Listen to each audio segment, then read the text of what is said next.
있고 그러니까 지금 한 7분 정도, 8시 7분인데, 최대한대로, 한 50분 정도에 맞춰보도록 하겠습니다. 그래서 8시 정도, 9시 정도까지 해서 좀 토론을 좀 자유롭게 할 수 있는 좀 시간을 갖도록 하겠습니다. 우선 그 트럼프 2기 행정부의 대북 정책과 신정부 대응 전략이라는 주제 때문에 여기서 이제 트럼프 2기 행정부의 정책, 그다음에 북한 상황, 그다음에 우리가 어떻게 될지 이렇게 하다 보니까 본의 아니게 양이 많아졌습니다. 많아져 가지고 그리고 특히 이제 제가 요청받을 때는 북한에 대해서 좀 더 상세하게 설명을 요청을 받았는데 이게 그 미국의 대북 정책이라고 하는 게 북한 자체에 대한 관심보다는 북한의 핵 문제 때문에 관심을 갖게 됐다고 볼 수 있습니다. 그러다 보니까 주로 그 미국의 대북 정책이 북한 핵 문제를 계기로 아니, 해서 강의를 발전했. 듣고 있었어요. 얘기가 잘 안 됩니다. 어? 전화기 저 몰랐어요. 지금 시작했어요. 제가 이게 뭐 발제문을 덮어놔서 그런가 보네요. 혹시 그 발제문이 뜨나요? 화면에? 그냥 아니, 안 제가 보이는데요.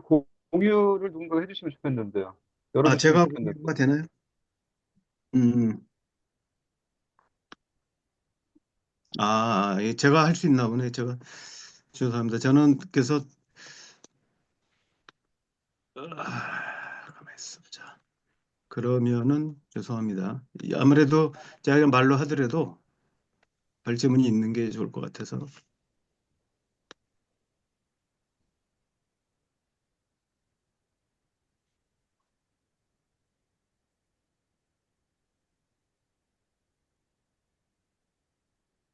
합니다.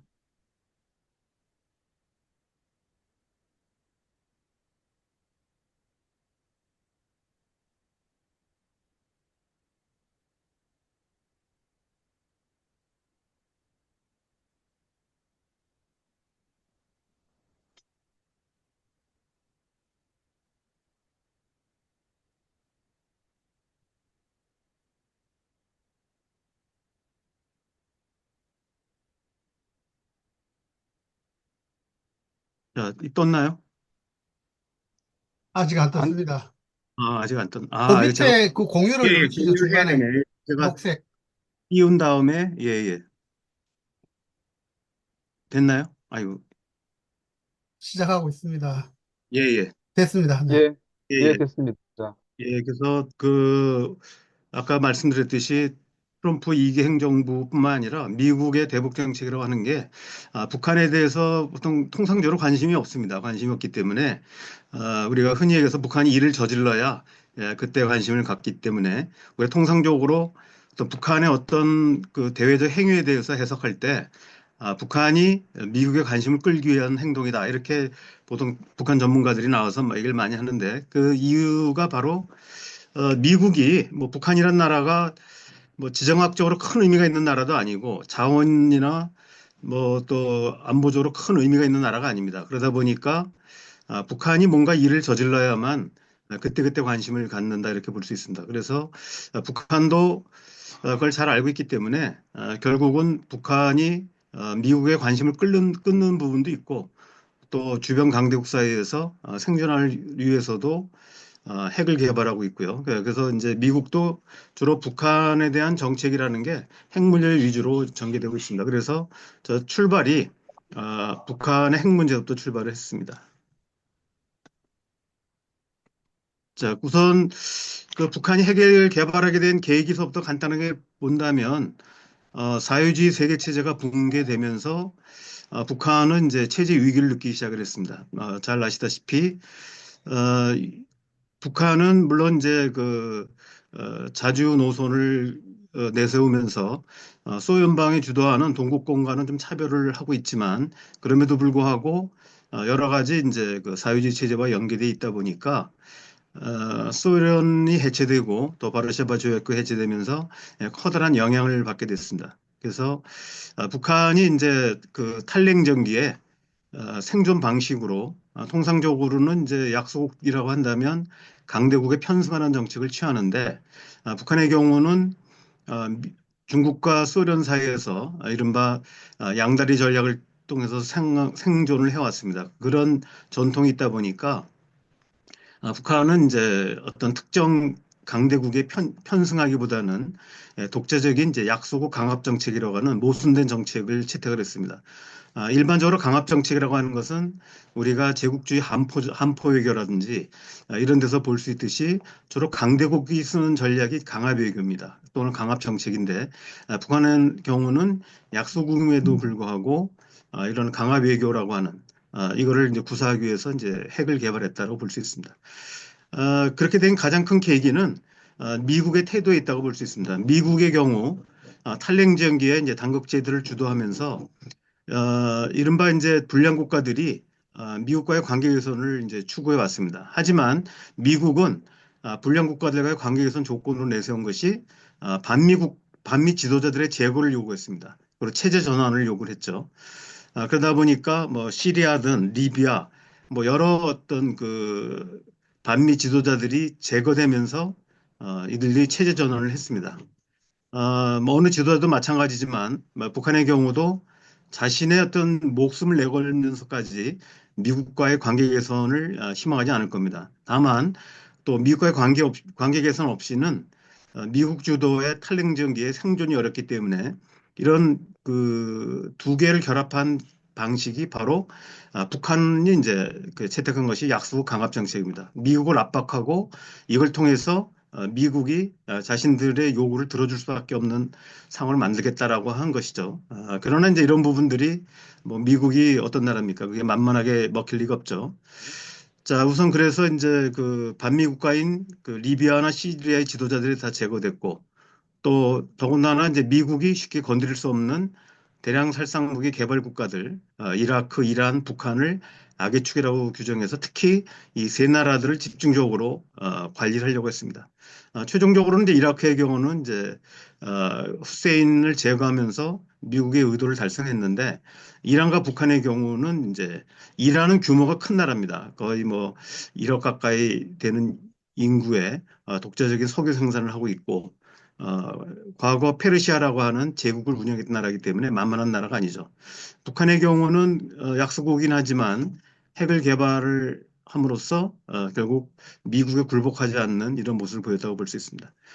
북한은 이제 그런 것을 일찍이 자각을 했지만 핵을 개발하는 게 쉬운 일이 아니었기 때문에 처음에는 이제 그 국제사회의 질서에 편입되는 방식을 취했습니다. 그래서 74년도에 IAEA 국제원자력기구에 가입을 했고 또 미국이 이제 소련과 협력을 통해서 북한의 NPT 가입을 계속 압박을 했는데 결과적으로는 소련이 체제 전환기에 어, 원자로를 지어준다는 조건으로 북한의 NPT 가입을 성사시켰습니다.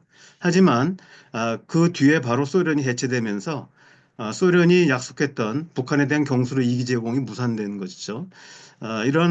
이런 와중에서 이제 그 북한이 소련의 원자력 기술을 전수를 받았는데 이걸 바탕으로 해서 이제 핵을 개발하기 시작합니다. 그런 와중에 이제 그 소련이 결국 무너지고 북한도 체제 위기에 몰리면서 어, 남북 1991년에 남북 고위급 회담이 열립니다. 그래서 최종적으로는 1991년 12월 말에 한반도 비핵화 공동선언이 채택되고 또 남북 간에는 이제 그 남북 기본 합의서가 채택이 됐습니다. 이거 뭐 길게 말씀드렸습니다는.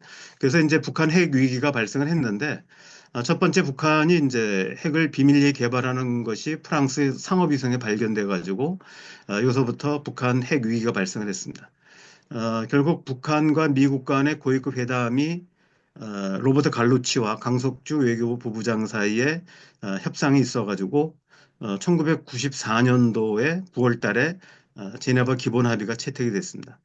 이때만 해도 북한의 핵 기술이라고 하는 것이 초보 단계였고 겨우 이제 재처리를 할 수 있는 정도였습니다. 그러다 보니까 미국의 입장에서 본다면 아직까지 북한의 핵 능력이 약화된 상태이기 때문에 굳이 이행을 해야 된다라는 의무감이 없었던 것 같습니다. 나중에 이제 북한 핵 문제가 더 악화됐을 때 당시 그 미국 측 대표였던 로버트 갈루치 같은 경우는 북한이 곧 붕괴할 걸로 예상해서 합의 이행을 서두르지 않았다라는 얘기까지 하고 있습니다. 그런 배경 중에 하나가 바로 1994년 7월 달에 7월 8일 김일성 주석이 사망을 했고 많은 북한 전문가들이, 국내외의 북한 전문가들이 김일성 사망을 계기로 해서 체제 붕괴를 예언했습니다. 저는 당시에, 저는 그 당시에는 이제 북한 연구를 하고 있지 않았었기 때문에, 거기 이제 그 예언이 틀리는데 일조하지 않았습니다만은, 제가 알기로는 거의 모든 북한 연구자들이 김일성이 사망하면 북한 체제는 곧 붕괴할 것이라고 전망을 했고, 그런 조건 속에서 바로 그해 12월 달에 미국이 북한과 제네바 기본 합의를 채택한 것입니다. 그러다 보니까 아까 말씀드렸듯이 로버트 갈로치 같은 경우도 어차피 김일성 체제가 오래 못 갈 것이기 때문에 뭐 경수로 2기를 지어준다고 약속을 했지만 그게 꼭 그 관철될 거라고 생각하지 않았던 것 같습니다. 여기서 주목할 것 중에 하나가 당시에 제네바 기본 합의에서 46억 달러에 해당하는 경수로 2기를 북한에 지어주기로 했습니다. 그런데 한국은 정작 이 북미 회담에 참여도 못한 상태에서 46억 달러 가운데 30억 달러를 부담하게 됐고 일본이 10억 달러 그리고 유럽연합이 6억 달러를 부담하게 됐습니다. 그리고 미국의 경우는 경수로 2기가 완공될 때까지 매년 50만 톤의 중유를 제공하기로 약속을 했습니다. 하지만 바로 이제 그 94년도가 굉장히 중요한 해인데 94년도에 카터 전 대통령이 북한에 가서 김일성을 만났고 남북 정상회담을 합의했고 곧 이어서 이제 그 준비하는 과정에 김일성이 사망을 했습니다. 그리고 12월 달에 이제 제네바 합의가 타결됐는데 바로 직전인 11월 달에 중간 선거가 있었는데 이때 클린턴 행정부가 상하 양원을 모두 공화당한테 뺏겼습니다. 그러다 보니까 실제로 뭐 클린턴 대통령이 약속 이행 의지가 없었다기보다는 실제로 이 부분에 대해서 제네바 기본 합의에 불만을 품었던 공화당이 합의 이행을 이제 거부했습니다. 그래서 매년 50만 전 주기로 했던 약속을 미국이 한 3년간인가 지키지 못한 상태고, 그래서 이제 북한이 여기에 반발하면서 또 본인들이 합의했던 시료 채취를 거부하는 이런 일까지 있었습니다. 그래서 그게 이제 제1차 북핵 위기라고 얘기를 하고 있고요. 제2차 위기는 2000년대입니다. 2000년대에 10월 달에 켈리 특사가 북한을 방문해가지고 북한이 비밀리에 고농축 우라늄을 만들고 있다라고 이제 의혹을 제기했고, 여기에서 논란이 됩니다만은 당시 이제 북한이 인정했다라고 이제 미국은 발표했고, 북한은 우리 인정한 적이 없다라고 했는데 결과적으로는 사실은 이제 북한이 고농축 우라늄을 개발한 것이 사실인 걸로 드러났습니다. 어쨌든 이런 북한이 지네바 합의를 위반하면서 고농축 우라늄을 개발한 것이 발각이 되자 미국이 여기에 대한 어떤 중유 제공 중단을 결정하게 됩니다. 그리고 사실상 캐도 북한에 이제 경수를 주기 건설을 제공하는 이런 캐도가 사실상 해체가 되는 것이죠. 그러자 북한은 이제 여기에 대해서 핵동결 해제를 담화를 발표하고 NPT 탈퇴를 선언합니다. 아까 말씀드렸죠. 소련이 이제 경수로 2기 제공을 약속을 하면서 북한에 NPT 가입을 했는데 결과적으로는 북한이 NPT 탈퇴를 선언합니다. 그러자 이제 핵확산 위기를 느꼈던 미국이 긴급히 이제 북한과의 대화를 시도해서 처음에는 이제 북미 중 3자 회담 나아가서 한국과 일본, 러시아가 포함된 육자회담이 열리게 됩니다. 그래서 여기서 이제 협상이 진행되는데 여러 가지 경로가 있었는데 우리는 기본 동아리야. 또 그해 이제 7월 달에 외무성이 성명을 발표해서 핵무기 포기 조건으로 한반도 평화 보장 체계를 요구합니다. 우리가 흔히 얘기하는 이제 평화 체제를 핵무기와 교환하자라고 하는 얘기를 하게 되는 것이죠. 그러니까 지금은 이제 북한의 핵무기 포기 조건으로 한반도 평화 체제나 북미 수교를 얘기를 하지만 당시만 해도 그 평화 체제라고 하는 것은 거론이 되지 않았을 때입니다. 이것을 처음으로 꺼낸 것은 북한이었던 것이죠. 이 합의에 따라서 2005년 9.1 공동성명이 나와서 비핵화에 대한 로드맵, 주로 이제 영변 핵시설에 대한 동결이 약속됐고, 그 이행 과정에서 여러 가지 이제 방코델타 아시아 제재 사태도 일어나고, 또 여기에 반발한 북한이 핵실험을 하기도 했습니다.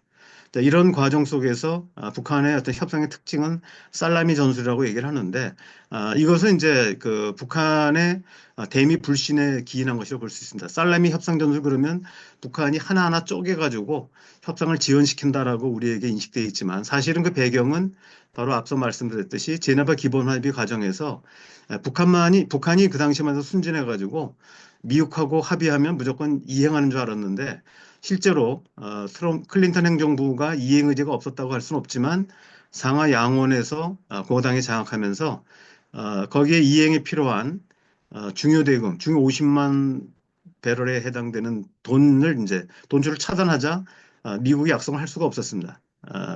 그래서 이제 북한이 생각한 것이 살라미 전술은 약속 이행을 보고 그 다음에 조치를 취하겠다라고 하는 형식으로 협상이 바뀝니다. 그래서 그것이 바로 전체 틀에서 9.1 공동성명이 있고 1단계의 2.13 합의, 2단계인 13 합의가 있습니다. 여기 보시면은 공동성명을 채택할 때까지는 25개월이 걸렸는데 1단계 2.13 합의까지는 17개월, 2단계인 13 합의까지는 8개월, 원래대로 이행된다면 3단계까지 간다면 완전한 비핵화가 이루어지는데 이 과정에서 이제 중단됐다고 볼 수 있습니다.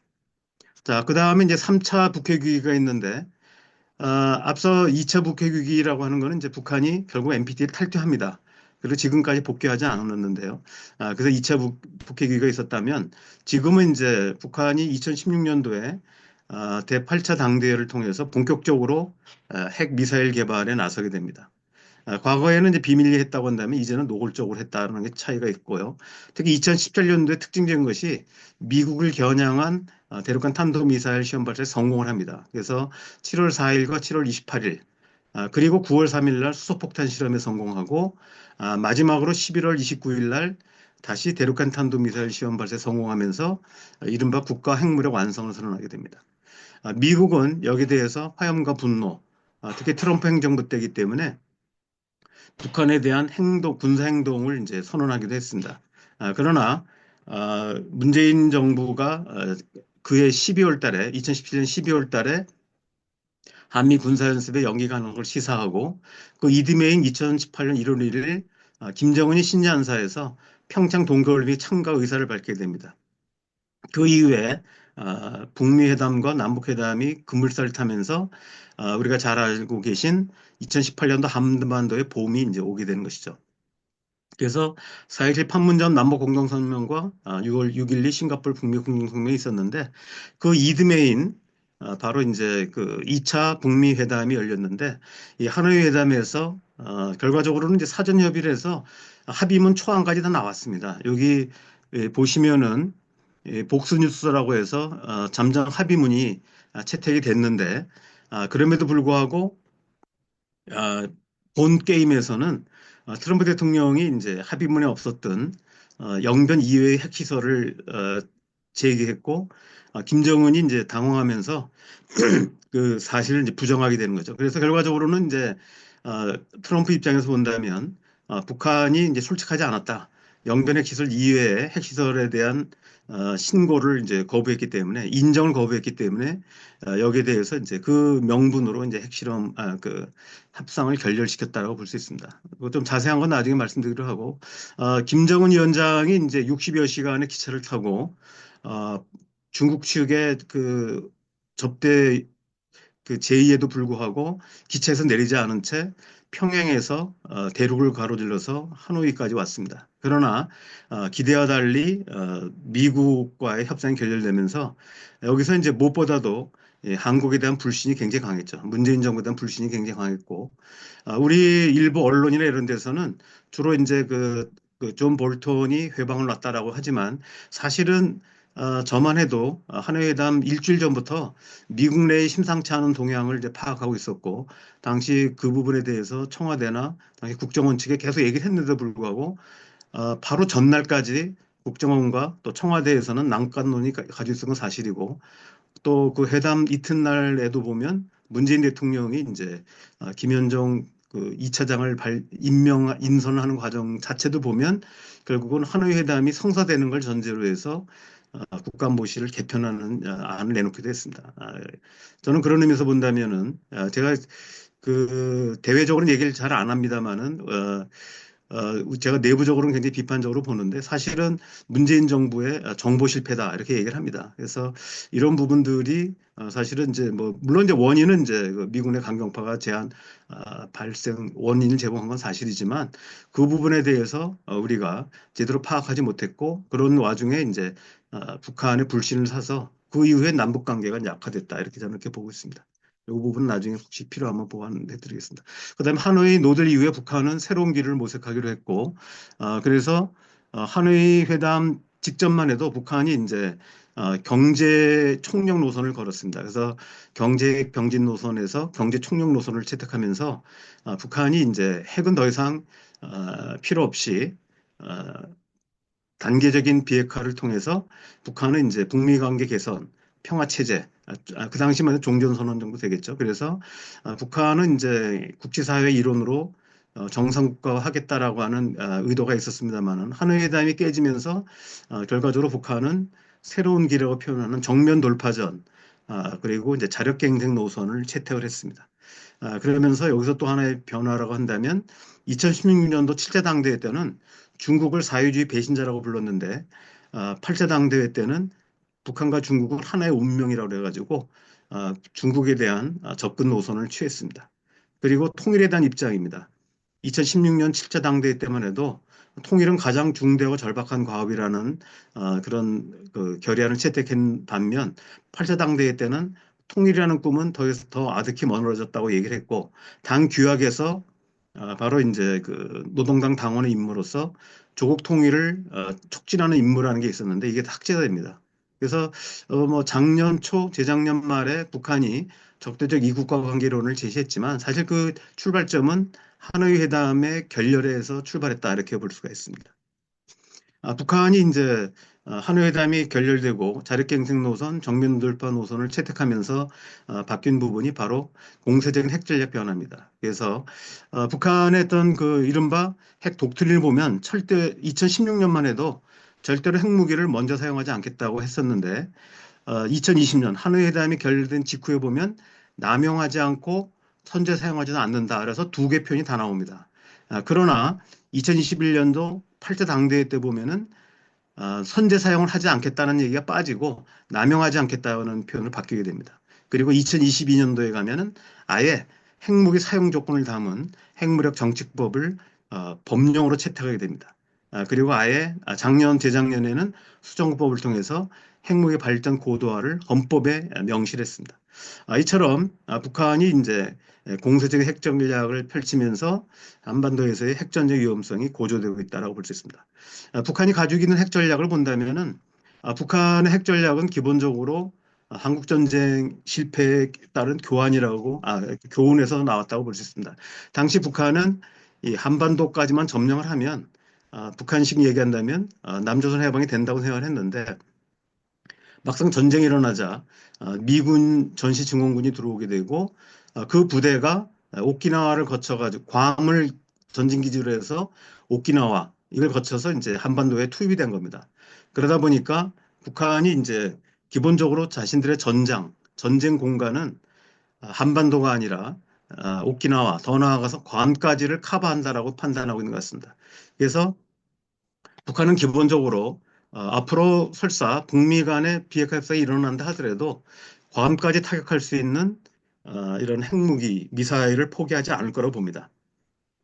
최대한도로 양보한다면 아마도 이제 괌까지는 이제 그 몰라도 오키나와까지는 아마 뭐 잔신들의 사거리에 포함시키는 이런 미사일 전략을 계속 구사할 거라고 보고 있습니다. 이걸 이제 조금 더 유식한 용어로 한다면 거부적 억제력과 응징적 억제력이라고 하는데 거부적 억제력이라고 하는 것은 기본적으로 북한의 영토를 방어하기 위한 최소한도의 어떤 그 전쟁 공간을 이제 거부적 억제력 이걸 막는 부분을 얘기하고 응징적 억제력이라고 하는 건 실제로 이제 그 전시증원군이 괌이나 오키나와에서 오는 게 아니라 기본적으로 미 본토에서 출발하기 때문에 미 본토에서의 출발을 막고 또 미국 내 여론을 움직이기 위해서 미 본토를 때릴 수 있는 타격 능력 이걸 이제 응징적 억제력으로 얘기합니다. 그래서 우리가 생각할 때 북한이 뭐 굳이 대륙간 탄도미사일이 필요 없을 것 같은데 그걸 개발하는 이유는 바로 응징적 억제력을 갖기 위한 것입니다.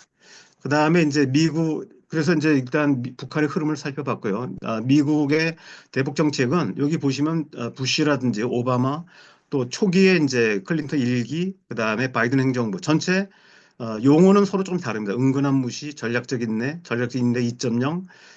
그다음에 이제 트럼프는 좀 독특하게 최대 압박, 맥시멈 프레셔라는 용어를 썼지만 결과적으로는 이제 트럼프를 제외하고 부시나 오바마, 바이든은 모두 어, 북미 대화에 적극적이지 않았습니다. 최근 미국 내 한반도 비핵화에 대한 회의론이 크게 제기되고 있습니다. 우리가 보면은 처음에 2005년도에 북미 제네바 기본 합의 때부터 2021년 5월달 한미 정상회담까지만 해도 한반도 비핵화라는 말을 썼는데 윤석열 정부 들어와가지고 북한 비핵화라는 용어로 바뀌었습니다. 지금도 북한 비핵화는 많이 쓰는데 사실은 뭐 큰 의미는 없고요. 한반도 비핵화라고 하는 것은 북한의 핵을 폐기하는 조건으로 미국이나 동맹국들이 역시 북한에 대한 핵 위협도 제거한다는 의미인데 북한 비핵화라고 하는 것은 한미의 또 일의 의무는 이제 빼놓고 하는 얘기이기 때문에 뭐 큰 의미는 없다고 생각합니다. 여기서 특징적인 건 민주당 공화당 정강 정책에서 작년에 이제 채택됐는데 대선 앞두고 채택된 민주당 공화당 정강 정책에서 한반도 비핵화라는 용어가 다 빠졌습니다. 그 다음에 한미 연례 안보회의에서 SCM이라고 하죠. 공동성명에서 2016년 이래 비핵화라는 용어가 계속 들어와 있었는데 작년에 이제 지금 구속되어 있는 김영현 국방장관이 강력히 요구했음에도 불구하고 미국 국무부에서 국방부에서 끝까지 비핵화라는 용어를 거부하고 북한의 핵 개발을 단념시키고 지연시킨다는 식으로 표현이 바뀌었습니다. 그래서 아마도 트럼프 2기 행정부는 핵 군비 통제로 전환되는 게 아니냐. 설사 이거는 이제 트럼프가 당선되지 않았다 하더라도 비슷하게 갔을 거라고 보고 있습니다. 다시 말하면 이제 한반도 비핵화라고 하는 것은 요원한 과제다 이렇게 보는 것 같습니다.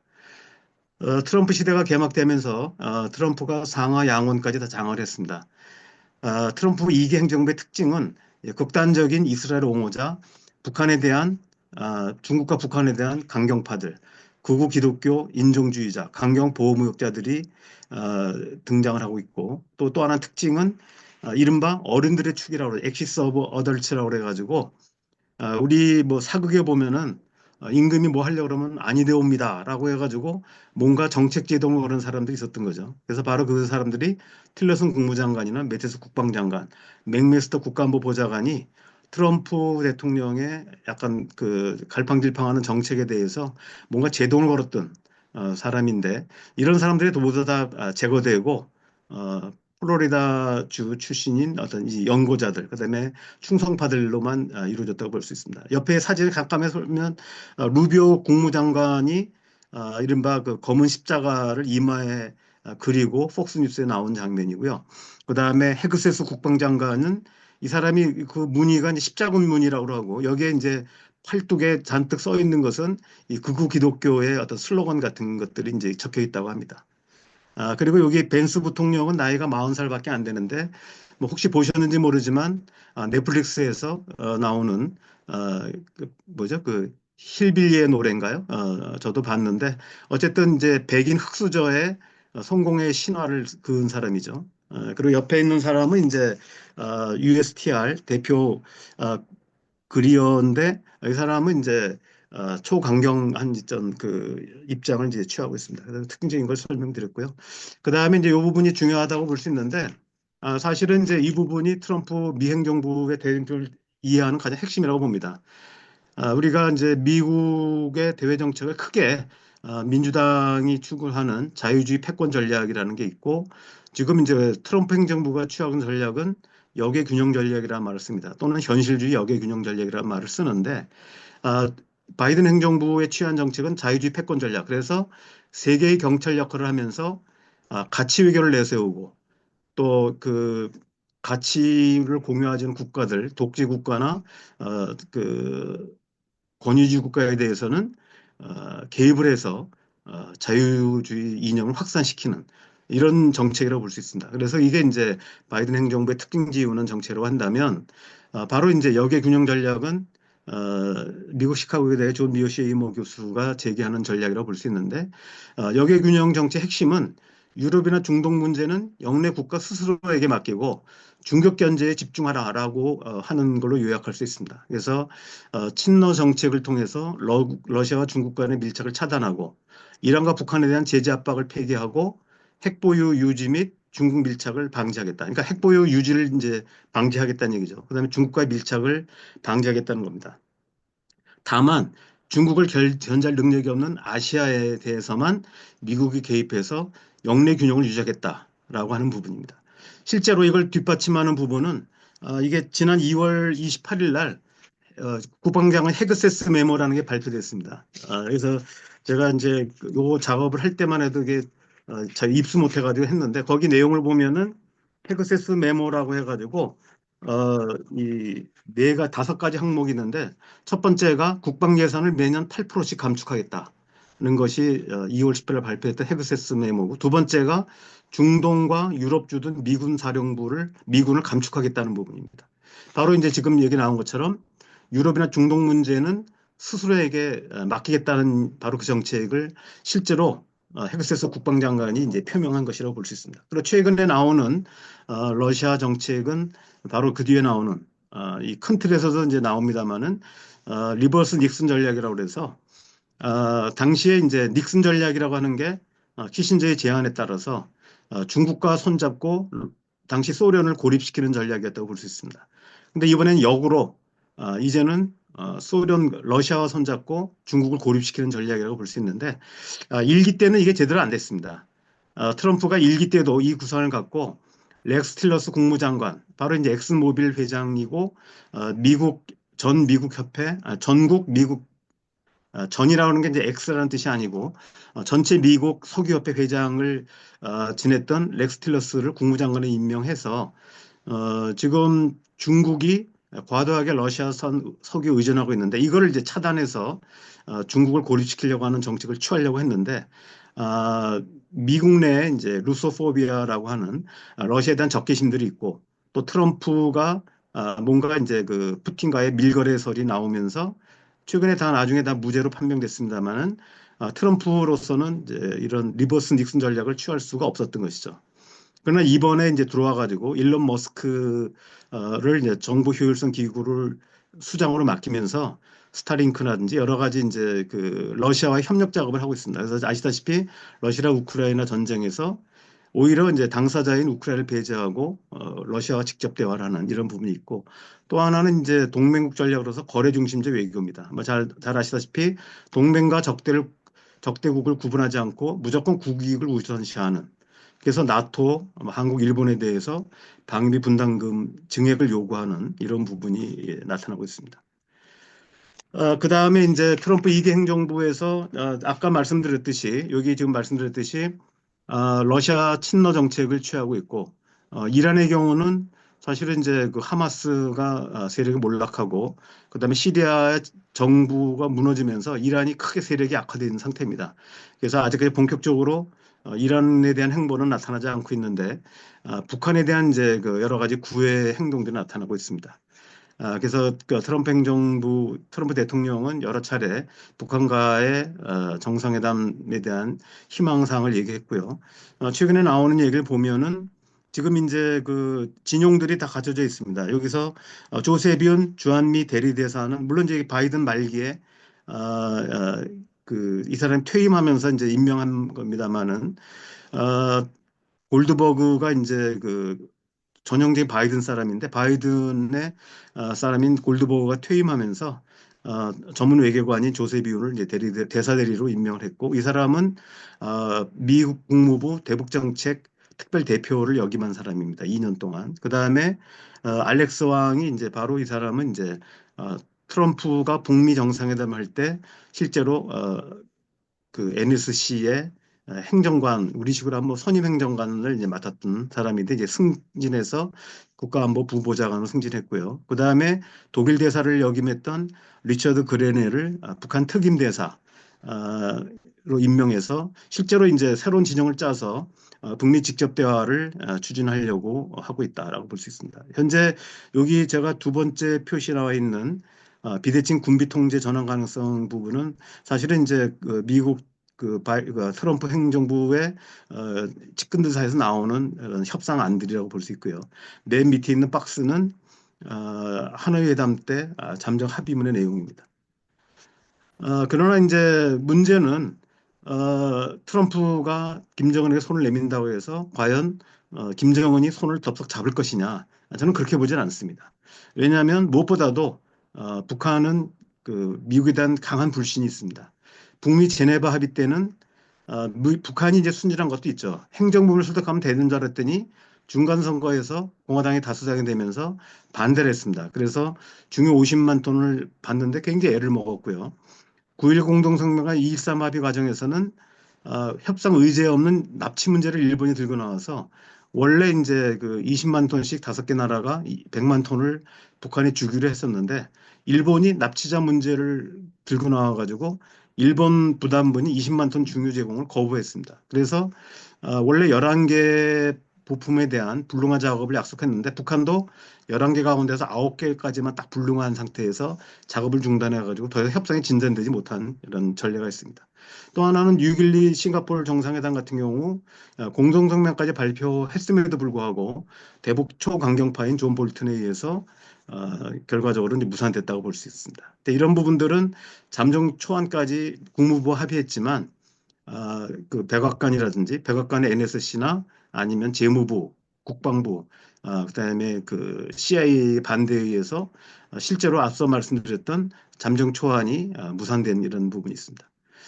그다음에 이제 실제로 북한이 북미 대화하려면은 중국을 의식하지 않을 수 없습니다. 이것도 자세한 과정은 설명드릴 수 어렵지만 실제로 2018년도에 남북 정상회담과 북미 정상회담이 확정되자 중국이 크게 반발해가지고 실제로 이제 북한 측에 대해서 비공개로 유엔 안보리 23975에 따라서 연간 중유 400만 배럴과 정제 50만 배럴을 중국이 북한에 제공하고 있었는데 거의 유일한 그 석유 공급망이라고 볼 수 있습니다. 이거를 중단하겠다고 협박을 했습니다. 그러자 김정은이 일주일 만에 전격적으로 중국을 먼저 방문해가지고 5차례 북중 정상회담이 이루어진 바가 있습니다. 그래서 결국 나중에 보면 트럼프가 불만을 표시하는데 북한하고 미국하고 협상을 다 해놓으면 김정은이 꼭 중국 갔다 와가지고 더 높은 요구를 한다라고 해가지고 이제 불만을 표현했고요. 그래서 특히 트럼프 같은 경우는 북한이 저렇게 그 세게 나오는 데에는 중국이 배후에 조종이 있었다라고 불만을 표시한 바가 있습니다. 지금 북한의 경우는 당시만 해도 중국 카드밖에 없었지만 지금은 이제 작년에 북러 정상회담을 통해서 준 동맹 체제에 들어갔기 때문에 아마도 저는 이제 그 중국의 압력을 극복해내면서 독자 행동을 가능하기 위해서는 북한이 러시아 카드를 쓸 수 있지 않을까 생각합니다. 그러기 위해서는 먼저 러시아와 우크라이나 휴전이 이루어져야 되고 또 미국과 러시아가 본격적인 대화 국면에 들어야만 이를 통해서 안전판이 확보돼야만 북한이 미국과의 대화에 응할 거라고 봅니다. 그러니까 섣불리 응하지는 않을 것이다. 왜냐하면 중국과의 문제가 있는데 섣불리 응했다가 나중에 또 뒤통수를 맞을 수가 있거든요. 그래서 아마도 쉽게 응하지는 않을 거고 또 무엇보다도 북한이 2019년 이후에 정면 돌파와 자력갱생 노선을 수립했고 그 성과들이 이제 올해 연말까지입니다. 그래서 지난 이제 8차 당대회에서 했던 경제개발 5개년 계획의 그 마감 해가 바로 올해 말인데 그렇기 때문에 적어도 올해 말까지는 이런 자력갱생 노선을 총화한 뒤에 내년도에 예상되는 제9차 당대회를 계기로 해서 만약에 노선 변화가 있더라도 아마 그때 가서나 있지 않을까 이런 생각합니다.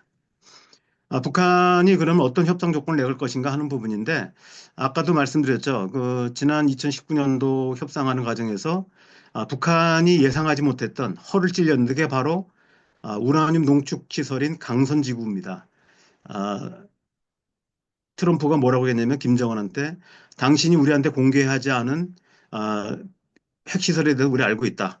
그 부분을 꺼내놓지 않으면 우리는 당신과 협상할 수 없다라고 하니까 김정은이 갑자기 우리는 뭐 무슨 소리냐라고 하면서 발뺌을 했는데 그 부분에 대해서 바로 금년 9월 12일 날 김정은 위원장이 노골적으로 사진까지 공개하면서 이 강선지구에 있는 우라늄 농축 시설들을 방문했고 또 사진을 공개를 했습니다. 또 하나 앞서 제가 그 자세히 설명 안 드렸지만 이번에 만약 협상이 이루어진다면 바로 중단거리 탄도미사일보다는 미 본토를 때릴 수 있는 대륙간 탄도미사일이 주요 협상 그 아이템이 될 거라고 봤는데 이 부분을 북한이 바로 미 대선을 앞두고 미 본토 타격이 가능한 화성 19형 최신형 대륙간 탄도미사일 시험 발사를 성공시켰습니다. 그래서 이 부분은 제가 볼 때는 아마도 향후 있을지 모르는 대미 협상 카드로서 준비한 것이 아닌가 생각합니다. 우리가 또 하나 재밌는 것이 지난 1월 20일 날 트럼프 대통령이 취임하자마자 이제 기자들하고 인터뷰했는데 그 중에 한 얘기가 북한과의 정상회담 가능성이 있다고 얘기하면서 과거 내가 김정은 위원장에게 해안가에 콘도를 지으라고 권한 적이 있다라고 얘기를 했습니다. 그러면서 한 얘기가 이건 그대로인데 나는 그가 엄청난 콘도 역량을 보유하고 있다고 생각한다. 그는 많은 해안을 가지고 있다라고 얘기를 했는데 우리가 주목할 것은 지금 북한이 지난 10년 동안 공사를 해서 내년 6월 달 되면 원산 갈마지구 관광지구가 개장할 예정입니다.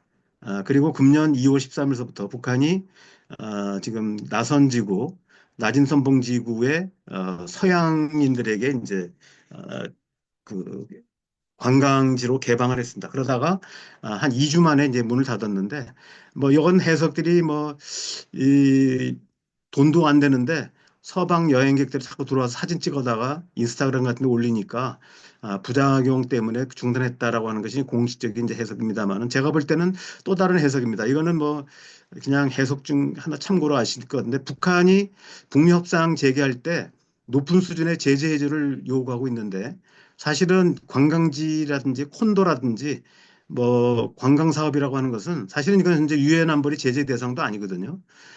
그런데도 불구하고 트럼프가 제재에 대한 언급 없이 그 관광지 개발 문제만 꺼내자 약간 반발의 의사도 표명된 게 아닌가 뭐 이런 정도의 생각을 해봤습니다. 요 옆에 보시면은 빅터 차 CSIS 이제 한국 석좌가 지난 2월 26일 날 트럼프 2기 행정부의 대북 정책 전망하면서 내놓은 세 가지를 제가 요약을 한 겁니다. 첫째는 트럼프는 완전한 비핵화보다는 실질적인 위협 감소에 초점을 맞출 것으로 본다. 그러면서 미국 본토 타격할 수 있는 핵무기와 대륙간 탄도미사일에 초점을 맞출 것으로 본다. 그러면서 이제 부연도 설명한 것은 한국이나 일본한테는 안 됐지만 한국, 일본이 우려하는 중단거리 탄도미사일은 아마 협상 대상이 안 될 거다. 이런 얘기를 했고요. 두 번째는 어, 트럼프가 아마도 대북 접근할 때 북한에 대한 부동산 투자에 관심을 가질 것이다. 그래서 원산 해안가에 카지노나 콘도 건설에 관심을 가지고 있다. 여기에 주목할 필요가 있다 얘기했고 세 번째는 현재 북한이 러시아에 파병하고 또 여러 가지 군사물자를 지원하고 있는데 이걸 차단하기 위해서도 러시아 우크라이나 전쟁 종식을 위해서도 북한과의 조기 대화 필요성이 있다. 이런 정도로 빅터 차가 얘기했습니다. 그래서 뭐 그 새로운 건 아니고요. 우리가 이제 알고 있는 정도를 정리했다고 볼 수 있습니다.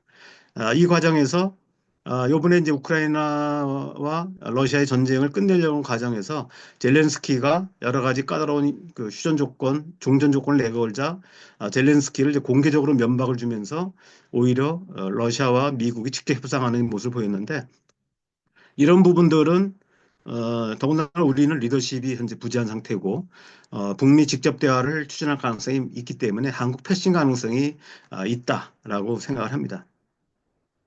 자, 그렇다면 이제 그 세 번째 마지막인데 북한이 대남 통일 정책을 이제 크게 전환하고 있습니다. 그래서 바로 이제 얘네들이 회담 아니 뭐야 그 전원회의는 재작년 말에 하고 발표는 작년 1월 1일 날 하는 바람에 언제라고 얘기가 참 어려워요. 2023년 12월 그러면 너무 늦은 것 같고 또 작년 그러면은 작년 1월에는 회담이 아니고 공개된 게 그 부분입니다. 그래서 그냥 제가 보통 얘기할 때는 작년 초 이렇게 얘기하는데 어쨌든 여기서 대남 통일 정책의 새로운 입장을 얘기를 했고요. 대사업의 3대 원칙으로 당의 존엄사수, 국위제고, 국익수호를 얘기를 했습니다. 그래서 강국 지위에 맞는 외교를 하겠다라고 해서 얘기하고 있고, 그 다음에 이제 외교의 방향으로서는 사회주의 집권당들과 반제 자주 국가들과의 협력을 모색하겠다라고 얘기를 했습니다. 우리가 주목하고 있는 적대적 남북 이국가 관계론에 대한 얘기입니다. 그래서 여기 보면은 적대적인 두 국의 국가 관계이며 전쟁 중에 있는 두 개의 교전 국가 관계라고 규정을 했습니다. 현재 남북 관계는 상호 규정하는 합의문이 하나도 없습니다. 우리가 보통 7선 남북 공동성명을 비롯해서 남북기본합의서, 6.15 공동성명, 그다음에 판문점 선언, 9.1 공동성명 여러 가지 이제 남북 간의 합의가 있고 이걸 통해서 상호 규정을 해왔습니다. 그런데 윤석열 정부 들어와 가지고 이 모든 남북 간의 합의들이 다 깨진 상태입니다. 그래서 남북 간의 상호 규정하는 규정이 없는 무규정 상태로 볼 수 있는데 그러다 보니까 남북 간을 규정하고 있는 것은 딱 두 가지가 있습니다. 바로 1991년도에 남북한이 유엔에 동시 가입함으로써 얻게 된 두 개의 주권 국가 관계고 또 하나는 1953년도 정전협정에 따라서 당사자로 들어가 있는 정전협정에 따른 교전국가 관계죠. 그러니까 북한이 정확하게 설명한 겁니다. 남북 관계는 적대적인 두 개의 국가 관계이며 전쟁 중에 있는 두 개의 교전국가 관계다. 그래서 실제로 유엔 회원국이자 정전협정 체결국가라고 하는 또는 정전협정 당사국이라고 하는 이런 관계밖에 없다라고 얘기를 하고 있습니다. 그리고 이런 부분들은 작년 1월 15일 최고인민회의 시정연설을 통해서 이른바 이제 그 영토 조항을 신설하는 명령이 있었고 작년 10월 7일 최고인민회의에서 아직까지 북한 헌법이 이제 개정된 걸 입수 못했습니다만은 현재 남북 관계를 이국가 관계로 규정하고 영토 조항을 삽입한 걸로 보입니다. 이와 관련돼서 여러 가지 북한 전문가들이 쓴 글이 있는데 제가 이거는 뭐 확신하게 얘기를 하지만 뭐 통일을 부정했다라고 하는 사람도 있는데 그렇지는 않습니다. 실제로 북한이 부정한 것은 바로 이제 그 고려 연방제에 의한 통일이 어려워졌다는 얘기고 또 그전 합의에 의한 통일이 어려워졌다 이런 얘기를 한 것이고요. 국경선 획정과 관련돼서는 NLL 문제를 이제 하나의 주요 타겟점으로 얘기를 했습니다. 하지만 일각에서 얘기하는 것처럼 북한이 남쪽에 대한 남조선을 군사적으로 평정하겠다라고 얘기를 한 것은 사실이 아니고 그런 표현이 없는 건 아니지만 현재 남북 관계가 두 개의 교전 국가 관계이기 때문에 남쪽이 북한을 도발한다면 그때 되면은 인정사정 봐주지 않고 남쪽을 쓸어버리겠다. 뭐 이런 얘기입니다. 그래서 우리가 생각하는 통일전쟁을 명분 삼았던 국토 완전 개념은 아니고 이 국제법적으로 전쟁 상태에 있다는 것을 좀 거칠게 표현했다. 이렇게 볼 수가 있습니다. 자, 적대적 이국 관계의 배경은 뭐 실제로 이제 그 북한이 밝힌 내용들이긴 한데 한미일 안보 협력 강화로 남북 관계에서 주도권 확보에 실패했고 자신들이 처음에는 핵무기를 보유하게 되면은 남북 관계에서 주도권을 가질 거라고 생각을 했는데 실제로는 한미일 안보 협력이 강화되면서 주도권 확보에 실패했고 또 남북 간의 국력 각자가 확대되면서 북한 주도의 일국 양제 방식의 연방제 통일이 실현 가능성이 없어졌다. 예, 북한이 그대로 얘기했다는 얘기는 아닙니다. 그걸 제가 이제 해석했다는 얘기고요. 그다음에 북한 체제 및 유일 영도 체제의 안정을 위해서는 남한의 간섭을 완전 차단할 필요성이 있다라고 얘기를 합니다. 그래서 제가 볼 때는 일단은 이제 또 하나는 안전보장 문제에서는 독자적인 핵무장도 있고 또 하나는 이제 안전보장 관련돼서 균형 잡힌 집단 방위 공약을 확보했다고 볼 수 있습니다. 과거에는 북중 동맹 조약에 의해서 거의 중국에만 의존했다고 한다면 지금은 러시아라고 하는 또 다른 강대국과 동반자가 조약을 맺음으로써 준 군사동맹 성격이죠. 그러다 보니까 북한이 이제는 중국에 일방적으로 끌려다니지 않고도 나름대로 독자적인 외교 공간을 확보할 수 있다라고 판단한 것 같습니다. 요거는 논란의 소지가 있을 수 있습니다만은 저는 이제 제 나름대로 분석을 통해서 북한이 이제 어느 정도 국내외적인 개혁과 어떤 체제 정비를 완성한 상태에서 결과적으로는 후계 체제를 그 제도화하지 않겠냐라고 보고 있습니다. 그래서 맨 밑에 보시면은 사극 같은 데 보면은 이 왕조가 흔들리면은 제일 먼저 하는 게 뭡니까? 국본을 세워야 된다는 얘기를 많이 합니다. 이 국본이 바로 뭐예요? 세자거든요. 세자 책봉을 서두르게 되고 물론 또 세자가 또 문제가 있으면 또 시끄럽지만 그래서 북한이 이제 그 불안정한 국제안보 환경과 절대적인 국력 열세 속에서 체제 안정이 절박한 상황이고 또 강대국 둘러싸여 있고 한국과 첨예하게 적대하고 있으며 국가 규모가 작고 중앙 집권 전통이 강한 북한에서 집단 지도 체제는 불가능하다고 보고 있는 것 같습니다. 그래서 현실적인 대안은 결국은 장성택도 해보니까 장성택만 해도 사실은 집단 지도 체제가 아닌데도 불구하고 고모부인데도 불구하고 실제로 장성택이 실세로 등장하자 많은 권력의 중심이 또 장성택 밑으로 쏠리는 걸 직접 목도한 것이죠. 그렇기 때문에 이건 안 되겠다. 무조건 권력은 김 씨가 가져야 된다고 판단한 것 같고요. 그런 의미에서 제가 조심스럽게 전망을 하는 건데 내년도에 있을 제9차 당대회에서 후계 체제를 제도화하는 어떤 조치가 있지 않을까 저는 전망을 하고 있습니다. 특정인은 그러니까 제가 얘기하는 거는 뭐 김주애가 됐던 특정인을 상정한다는 것이 아니라 이른바 백두혈통이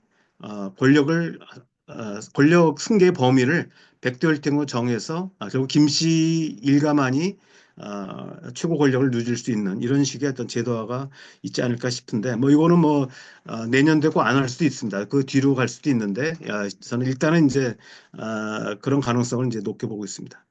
북한 체제 안정화 관련돼서는 작년에 이제 재작년이네 벌써 대의원 선거에 경쟁 투표제를 도입을 했습니다.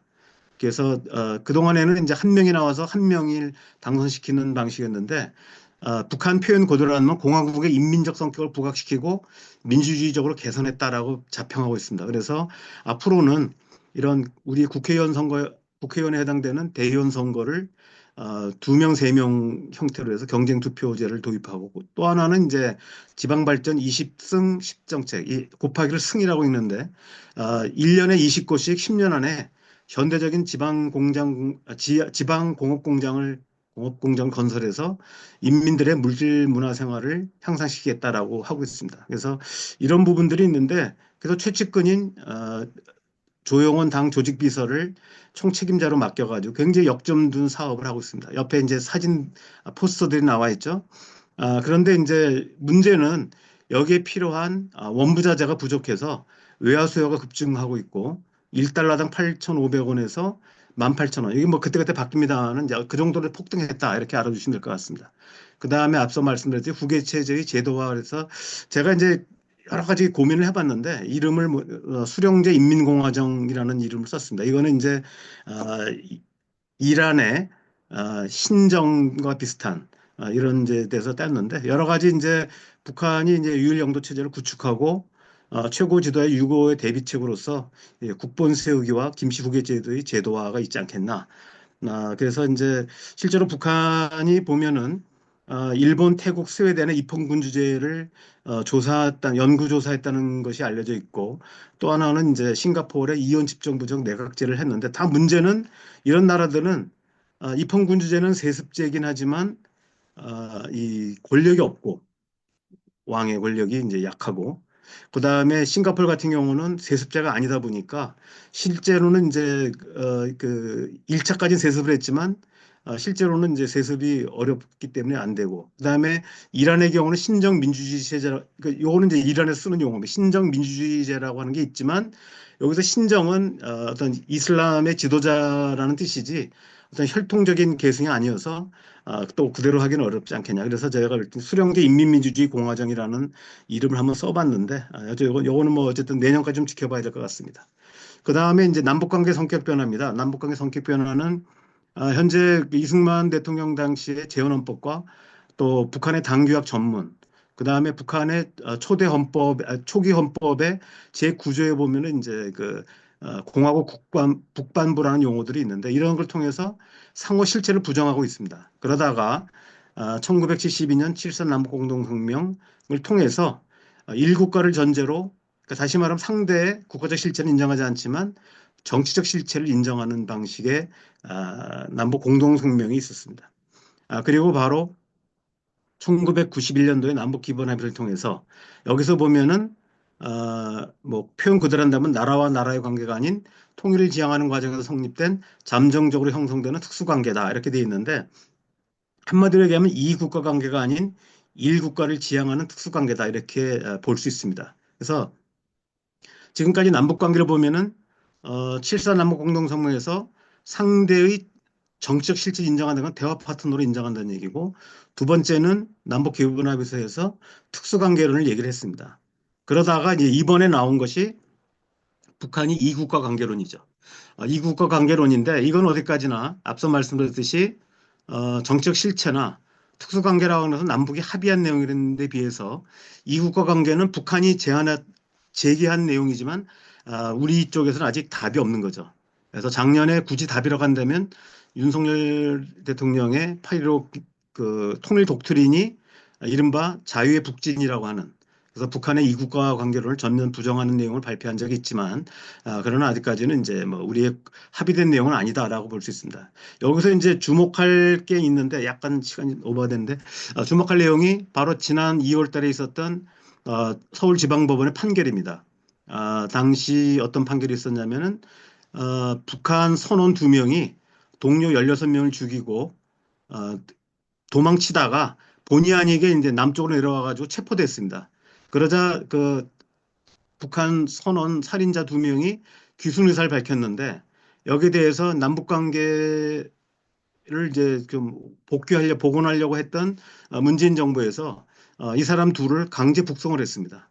그래서 아마 처형될 됐을 거라고 보는데, 그러자 이제 그 윤석열 정부가 기소를 해가지고 최종 판결은 선고유예입니다. 그러니까 유죄 취지의 그러나 가벼운 그 처벌이라고 볼 수 있는데, 여기 핵심은 뭐냐면 결과적으로 본다면 그 북한 주민이 당시에 이제 그 변호인단의 주장은 북한 주민이 귀순 의사를 밝혀서 우리 하나원 같은 데 들어와서 최종적으로 대한민국 정부의 승인을 받았을 때, 다시 말하면 주민등록증을 받았을 때 그때부터가 우리 대한민국 국민이다라고 하는 게 이제 변호인단의 주장이었는데, 비해서 최종 판결은 최종은 아니고, 이게 대법원은 아니고 중앙지법원의 판결은 그게 아니라 뭐냐면 이 사람들이 귀순 의사를 밝힌 순간부터가 대한민국 국민으로 간주된다는 겁니다. 따라서 그들의 의사에 관계없이 강제 복송한 것은 처벌 대상이 된다라고 하는 건데, 이 얘기는 결국은 아직까지 헌법 3조의 영토 조항에 살아있다는 것이고 그 국가보안법에 살아있다는 걸 의미합니다. 그래서 바로 이 국가관계로는 대한민국 헌법 위반이라는 것이죠. 그래서 이 부분은 아마도 그 뭐 학자나 시민단체에 있는 사람들이 주장하는 건 관계없겠지만, 적어도 정치인이나 관료가 이 얘기를 했을 때는 아마 정치적으로는 타격을 크게 받을 것이다라고 얘기를 할 수 있습니다. 작년 연말에 있었던 당 11차 전원회의에서 남한에 대한 언급이 거의 없는 상태라고 볼 수 있습니다. 그래서 이제 마지막으로 정리한다면 이 부분은 이제 여러 가지 이제 있습니다. 근데 우리가 국내에서도 보면은 사실은 그 두 개 국가론과 관련된 논의들이 없었던 게 아닙니다. 김대중 대통령이 73년도에 3단계 통일론을 얘기하면서 평화 공존을 얘기했고, 또 그 나중에 대선 후보가 되는 95년, 대통령 98년 되셨으니까 사실상의 통일이라고 하면서 남북 연합론을 제기했습니다. 근데 이 두 개는 다 평화 공존도 남북 연합도 다 사실은 두 개의 국가를 얘기하는 겁니다. 그래서 그 이후에 이제 그 백낙천 선생과 최장재 선생 간의 논쟁이 있는데, 뭐 요게 뭐냐면 이제 당시는 남북 연합론 대 코리아 양국 체제론 간의 논쟁이라고 얘기합니다. 연합론과 양론인데, 백낙현 선생은 말 그대로 지금 당장은 두 개 국가로 있더라도 나중에 남북연합을 거쳐서 통일국가를 돼야 된다라고 하는 게 이제 뭐 백낙현 선생만의 아니라 뭐 일반적으로 알려져 있는 김대중류의 3단계 통일론의 기본 발상이라고 한다면, 최장직 교수는 이제 양국론 또는 코리아 양국 체제론이라고 하는 것은 평화 공존 자체가 목표라는 거죠. 그래서 남북관계 미래도 꼭 단일 민족 국가일 필요는 없고 열려 있다. 뭐 그렇다고 해서 뭐 단일 민족 국가가 될 수도 있고 또는 안 될 수도 있다. 그래서 미래는 결정짓지 말자라고 하는 게 양국론입니다. 지난번에 이제 작년 9월 달이죠. 임종석 그 전 비서실장이 이제 그때 그 광주 김대중 컨벤션에서 연설하면서 한 얘기가 바로 통일하지 맙시다. 두 개 국가로 삽시다. 그리고 미래는 우리 후손에게 맡깁시다. 라고 하는 게 일종의 양국론의 발상이라고 볼 수 있습니다. 그러나 중요한 것은 기본적으로 헌법 위반이다. 라고 하는 전제가 있습니다. 그래서 이제 우리가 김대중식 접근법하고 노무현식 접근법은 이 부분들은 이제 그 약간의 차이가 있는데, 우리가 독일 통일 방식, 다시 말하면 유럽 통합을 통해서 독일 통일을 추구하는 방식이 김대중식 접근법이라고 볼 수 있고, 노무현식 접근법은 탈냉전 시대라는 상황을 반영을 해서 남북이 먼저 평화 체제를 구축하고 이걸 통해서 동아시아의 평화 안정을 촉진한다. 뭐 이런 얘기입니다. 그래서 당시 정책을 보면 동아시아 중심 국가론 또는 한반도 평화 체제론, 또 문재인 정부의 운전자론, 이런 것들이 기본적으로 노무현식 접근법의 흐름이라고 볼 수 있고, 다만 저는 이제 어느 게 옳다 그래야 문제는 아니고, 김대중 접근법은 냉전 시대의 미소 진영 상황에서 이루어진 것이고, 노무현식 접근법은 탈냉전 시대의 정세를 반영했다고 볼 수 있습니다. 근데 저는 이제 문재인 대통령 정부에서 했었던 2018년, 19년도에 한반도 평화체제 노력, 종전선언 노력이 사실상 노무현 접근법의 이제 한계를 보여준 것이 아닌가 생각합니다. 그래서 다시 김대중 접근법으로 돌아와야 된다. 라고 생각하고 그래서 기본적으로는 평화 체제를 바로 하기보다는 그에 앞선 평화 공존의 제도화가 필요하고 이를 통해서 남북 기본조약을 차기 정부의 목표로 삼아야 된다고 생각합니다. 그리고 우리가 이제 그 김대중 대통령이 앞서 잠깐 있었는데 김대중 대통령의 이제 4개국 안전보장론이 있었고 남북한 유엔 동시 가입론이 있었는데 요게 조금 더 이제 발전시켜서 키신저 국무장관이 4개국 교차 승인론을 얘기한 바가 있습니다. 그래서 이 계통을 이어받는 것이 바로 저는 북한과 미국, 북한과 일본의 국교 정상화를 지원해야 된다고 생각합니다. 지금 윤석열 정부의 입장은 이른바 서울 경유론입니다. 평양에서 워싱턴을 가려면 반드시 서울을 경유해야 된다. 평양에서 도쿄를 가려면은 반드시 서울 경유해야 된다라고 하는 것인데 저는 그런 거를 폐기해야 되고 오히려 북미 북일 관계 정상화를 적극 지지하고 적극적인 중재 역할을 통해서 오히려 이런 징용 외교를 탈피해서 북한과 일본이 국교 정상화 한다면 오히려 한반도 정세를 안정화시키고 더 나아가서 한반도 비핵화에 기회가 생길 거라고 봅니다. 그래서 비핵화 협상을 재가동하고 상호 위협 감소 접근법을 통해서 한반도 비핵화 문제도 단계적으로 이제 해결해 나가야 된다 생각을 합니다. 좀 시간이 제가 약속된 걸 오히려 늘었습니다. 이상 마치도록 하겠습니다.